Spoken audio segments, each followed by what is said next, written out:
علی بھی سوال ہے، اگر نماز کی حالت میں زکام کی وجہ سے 3 بار سے زیادہ ناک پہنچنی پڑ جائے تو کیا نماز ٹوٹ جائے گی؟ یہ فقہ حنفی نے مشہور کیا ہوا ہے کہ جی آپ نے 3 دفعہ اگر ہاتھ اٹھا لیا تو آپ عمل کثیر کر لیں گے، اور عمل کثیر جو ہے نماز کو مکروہ تحریمی واجب الادا کر دیتا ہے۔ یہ اس کے پیچھے ان کے پاس کوئی دلیل نہیں ہے کتاب و سنت سے، یہ محض ان کا باطل مسئلہ ہے۔ اور پھر جب ان کو کہیں گے جی اس طرح کرنا ہے تو وہ کہتے ہیں جی عمل کثیر سے بچنے کا طریقہ یہ ہے کہ آپ ہاتھ اٹھا کے یوں نہ پوچھیں، بلکہ ہاتھ کو ایسے جسم کے ساتھ یوں ایسے لے جائیں۔ وہ سر طریقہ لکھے ہے تو اسی ہنستے پہ ہو، وہ کہتے ہیں یہ اٹھانا شمار نہیں ہوگا۔ اس طرح آپ 20 دفعہ بھی کھجلی، کہتے ہیں اگر آپ کو اب 4تھی دفعہ کھجلی ہوئی ہے کمر پہ، ایسے کریں گے تو نماز ٹوٹ جائے گی، لیکن اگر آپ ایسے کر کے ایسے جا کے کریں گے نا پھر نہیں ٹوٹے گی۔ سر یہ لکھا ہوا ہوتا، نہ لکھا ہوا تو آپ مجھے پکڑ لیں، آپ درِ مختار کھول لیں، بہار شریعت کھول لیں، بہشتی زیور کھول لیں، انہوں نے طریقے بھی بتائے ہوئے ہیں۔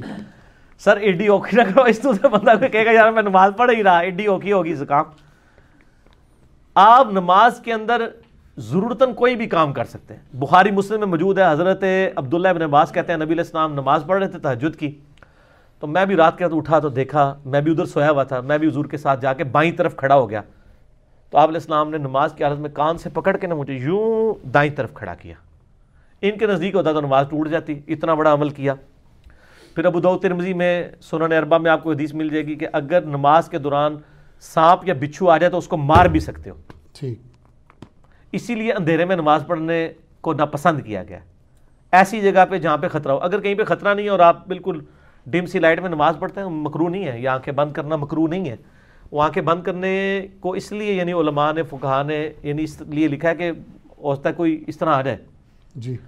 اور پھر آپ کو خطرہ یہ بھی ہوتا ہے کہ آپ رفع الیدین سے نماز پڑھ رہے ہوں کسی ایسی مسجد میں کہ جہاں پہ بغیر رفع الیدین والوں کی مسجد ہو، پھر تو آپ کو آنکھیں کھول کے نماز پڑھنی چاہیے۔ بلکہ سنن نسائی میں حدیث ہے کہ نبی علیہ السلام نماز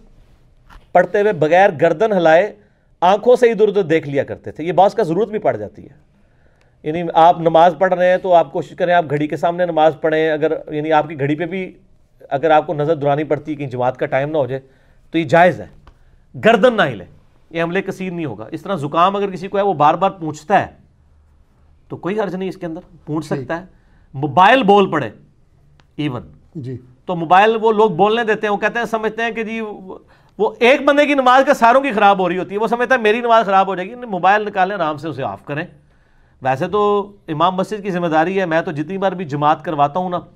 موبائل کے حوالے سے اناؤنسمنٹ کر دیتا ہوں کہ موبائل اپنے سائلنٹ کر لیں یا بند کر لیں۔ مسجد میں جاتے ہی بند کر دینا چاہیے تھا، ایک نئی مصیبت مسلمانوں کے اوپر مسلط ہو گئی ہے۔ تو اب اجتہاداً جس طرح آپ صف سیدھی کرواتے ہیں موبائل بھی بند کروایا کریں۔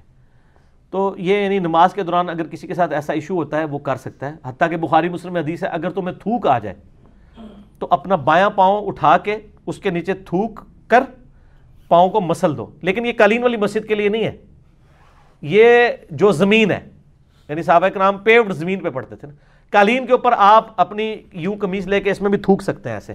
تھوک کے اس کو مسل دیں، ایسے تھوک پاک ہے نا، ناپاک تو نہیں ہے نا، منہ میں رکھ کے تو پوری نماز نہیں پڑھی جا سکتی، یا رومال نکال کے کر لیں، یہ تو باقاعدہ حدیثوں میں موجود ہے۔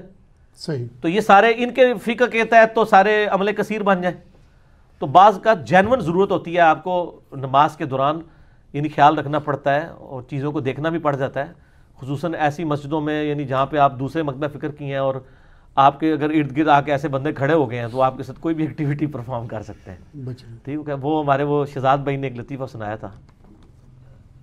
کدھر تھی، کراچی تھی وہ، اور شیعہ کی مسجد، ایک شیعہ بھائی جو ہیں وہ دیوبندیوں کی مسجد میں نماز پڑھنے کے لیے چلے گئے،